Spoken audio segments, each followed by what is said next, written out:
વિસાવદરમાં અનાજ કૌભાંડને લઈને ધારાસભ્ય ગોપાલ ઇટાલિયાએ ધરણા કર્યા હતા અને માફિયાઓને ત્યાં દરોડા પણ શરૂ થયા હતા અને આ ઘટનાને લઈને હવે ભાજપ નેતા યજ્ઞેશ દવેએ મોટા આરોપ લગાવ્યા હતા તેને વળતો જવાબ આપ્યો છે આમ આદમી પાર્ટીના કાર્યકરે। શું છે આ સમગ્ર મામલો, વિગતે વાત કરીએ આ વિડીયોમાં। વૈષ્ણવજન તો તેને કહીએ જે પીડ પરાઈ જાનાને રે। નમસ્કાર, નવજીવન ન્યૂઝમાં આપનું સ્વાગત છે। હું છું જયંત દાફડા। તાજેતરમાં જ વિસાવદર વિધાનસભા બેઠક પર યોજાયેલી પેટા ચૂંટણીમાં જીતેલા આમ આદમી પાર્ટીના ધારાસભ્ય ગોપાલ ઇટાલિયા દ્વારા સરકારી અનાજમાં કૌભાંડનો આક્ષેપ કરવામાં આવ્યો હતો અને આ મામલે 1 ઓગસ્ટના રોજ ગોપાલ ઇટાલિયા અનાજમાં ગોટાળા કરનાર વિરુદ્ધ ગુનો દાખલ કરવાની માંગ સાથે પોલીસ સ્ટેશન બહાર ધરણા પર બેસ્યા હતા। જોકે મામલતદાર દ્વારા તપાસની ખાતરી આપતા ગોપાલ ઇટાલિયાએ ધરણા પૂર્ણ કર્યા હતા। એવામાં ભાજપના મીડિયા કન્વીનર આમ આદમી પાર્ટી અને ગોપાલ ઇટાલિયાને તેમની જ પાર્ટીના કાર્યકર્તાને બચાવી રહ્યા હોવાના આક્ષેપ કર્યા છે। તેમણે આક્ષેપ કર્યો છે કે સરકાર દ્વારા આ મામલે તપાસ કરવામાં આવી અને જેની તપાસમાં જેતલવાડ ગામની અનાજની દુકાનમાં લાયસન્સ જે વ્યક્તિના નામે હતું અને તેમણે જે જથ્થો જેમના ઘરે રાખવામાં આવ્યો હતો તે આમ આદમી પાર્ટીના મંત્રી રજાક પરમારના ઘરે રાખવામાં આવ્યો હતો। રજાકભાઈ તે ગોપાલ ઇટાલિયા સાથે જ ફરે છે એટલે જ પોતાની જ પાર્ટીના કાર્યકર્તાને બચાવવા આ કાર્ય કરી રહ્યા છે, જેને લઈને હવે વિસાવદરના આમ આદમી પાર્ટીના હરેશ સાવલિયાએ આ મામલે ખુલાસો કરતા શું કહ્યું છે અને ભાજપ પર શું પ્રહાર કર્યા છે તે સાંભળીએ। જય હિન્દ, જય જવાન, જય કિસાન। મિત્રો, વિસાવદરમાં ખૂબ મોટા પ્રમાણમાં અનાજ ચોરી થઈ છે અને આ અનાજ ચોરી પકડાઈ પણ ગઈ છે અને હવે ભાજપવાળા ટીવી સામે બેસી, મીડિયા સામે બેસી પ્રેસ કોન્ફરન્સો કરે છે કે આ અનાજ ચોરીમાં આમ આદમી પાર્ટીનો એક માણસ છે। પણ પહેલા તો તમારે એ વિચારવું જોઈએ કે આમ આદમી પાર્ટી એક એવી પાર્ટી છે કે જે પોતાના માણસ ખરાબ કામ કરે, પોતાનો માણસ ખોટું કામ કરે તો એને છોડતી નથી। તમારી ભાજપની જેમ બલાત્કારીઓ, ભ્રષ્ટાચારીઓ, બુટલેગરો, અનાજ માફિયાઓ, રોડ ખાઈ જવા વાળા, અધિકારીઓને લાફા મારી લેવા વાળા આવા લોકોને જે છાવરવાનું કામ કરે છે એ ભાજપ છે અને ભાજપમાં આવા જ બધા ભર્યા છે કે કાંઈ પણ કાંડ કરીને આવે તો એને સંતાડો, ખુલ્લો ન પાડો, એને આપણી પાર્ટીમાં લઈ લો, અંદર લઈ લો।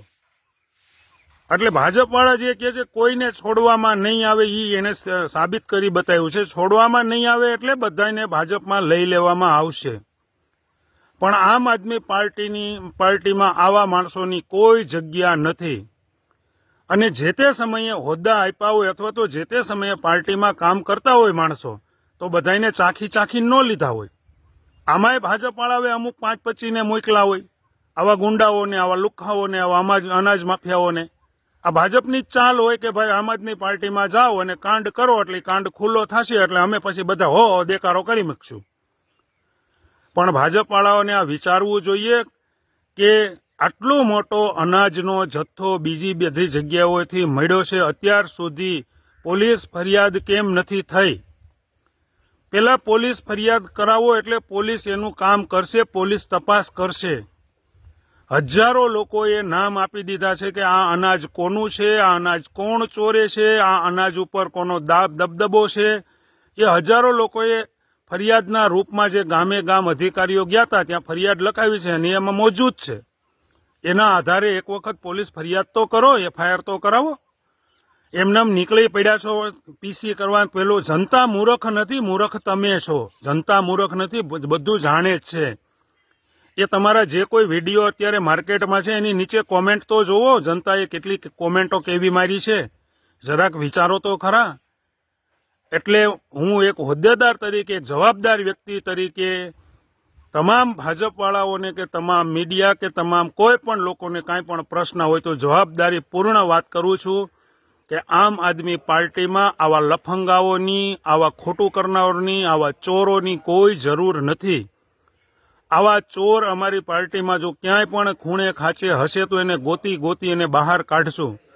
ભાજપની જેમ એને છાવરશું નહીં, સાચવશું નહીં। આ અમારું કામ નથી, આવા લોકોને સાચવવા અમારું કામ નથી, આ કામ ભાજપનું છે અને આવું કામ ભાજપને શોભે. માટે તમારામાં ભાજપમાં જો તેવડ હોય, આવી વાતો કરવાની તમારામાં તેવડ છે, કારણ કે તમને ખબર પડી ગઈ છે કે આમાં ઘણીવાર કેવું હોય કે ખાલી ચણો વાગે ઘણો, આ એક આપણી કહેવત છે. એટલે કે તમે ચોરી કરી છે, હવે તમે સારા થવા માટે આ બધી પ્રેસ કોન્ફરન્સો કરો છો, આ ફાંકા ફોજદારી કરો છો, પણ એ તમારું હાલ એમ નથી. હવે દુનિયાને ખબર પડી ગઈ તમે કેવા છો.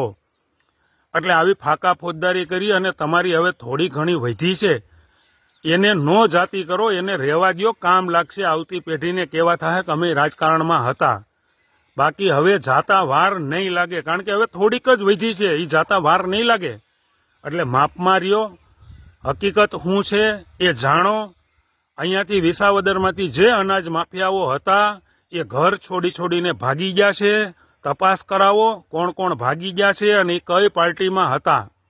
એ તમામ ભાજપ પાર્ટીના માણસો છે, ઘરે તાળા મારીને ભાગી ગયા છે. એને ખબર પડી ગઈ છે કે આજ નહીં તો કાલે ફરિયાદ તો થશે જ અને પકડાશું, એટલે એ ઘર મૂકીને ભાગી ગયા છે.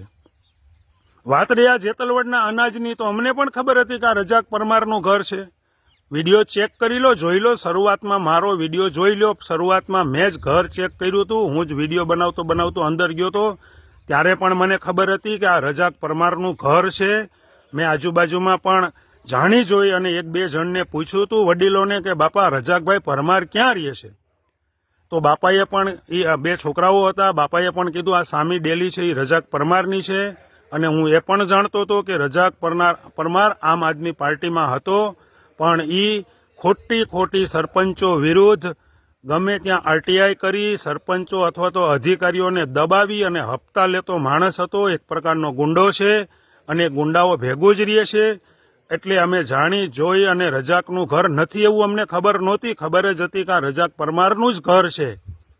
અને આ વસ્તુ જો કરી અને અમે સાબિત કરી દીધું કે આમ આદમી પાર્ટીમાં આવા ચોરોની કોઈ જરૂર નથી. હવે ભાજપવાળામાં તેવડ હોય, ભાજપવાળા જો એટલા દૂધે ધોયેલા હોય, તો અનાજ બાબતે આજે જે પિંડાખાઈના દુકાનદાર અને માંગનાથ પીપળીના જે દુકાનદાર હતા, એણે પોલીસમાં આજે અરજી કરી છે. અને એ અરજીનો ઝડપથી નિકાલ કરાવો અને તપાસ કરાવો. અને બાપાએ એ અરજીમાં કોના નામ લખ્યા છે એ તપાસ કરાવો, તો ખબર પડશે કે આ તો બધા ભાજપના જ ભૂંડ છે. એવું નથી કે છેડો અહીંયા સુધી જ છે, બધી તપાસ કરી લીધી છે. આ છેડો છેક જુનાગઢ સુધી જાય છે. એટલે જુનાગઢથી જ આ અધિકારીઓ ઉપર પ્રેશર આવે છે અને આ એફઆઈઆર નથી થતી. બાકી તો હવે બધું સાબિત થઈ ગયું છે કે અનાજ ચોરાણું, અનાજ વેચાઈ ગયું. 3 દુકાનોના લાયસન્સ તમે સસ્પેન્ડ કરીને કાંઈ રાજી ખુશીથી સસ્પેન્ડ નથી કર્યા. તમને કહો, અધિકારીઓને ખબર પડી ગઈ કે અનાજની ચોરી તો થઈ, એટલે જ સસ્પેન્ડ કરવામાં આવ્યા છે. 9 લાખ રૂપિયાનું અનાજ ચોરાણું એવું પણ અધિકારીઓએ સાબિત કરી દીધું, કારણ કે બાપાને 9 લાખ રૂપિયાનો દંડ ફટકારવામાં આવ્યો છે. એટલે સાબિત થઈ ગયું કે 9 લાખ રૂપિયાનું અનાજ ચોરાણું છે, હાજર નથી એનો મતલબ ચોરાઈ ગયું છે, ગાયબ થઈ ગયું છે અનાજ. એટલે હવે આવી બધી મીડિયા સમક્ષ ફાંકા ફોજદારી કરવાનું બંધ કરો. અને તમારામાં જો ક્યાંય પણ નાની મોટી શહેર શરમ હોય, ઇજ્જત આબરૂ હોય, તો હવે મામલતદારશ્રીને કહો કે આ ગુનામાં જે કોઈ ગુનેગારો હોય, અથવા તો તમને કોઈ ગુનેગાર ન દેખાતા હોય, તો આ વસ્તુ તો તમને દેખાણી છે. લાયસન્સ સસ્પેન્ડ કર્યા, 9 લાખ રૂપિયાનો દંડ, આ તો દેખાણું છે કે અનાજ ચોરાઈ ગયું છે.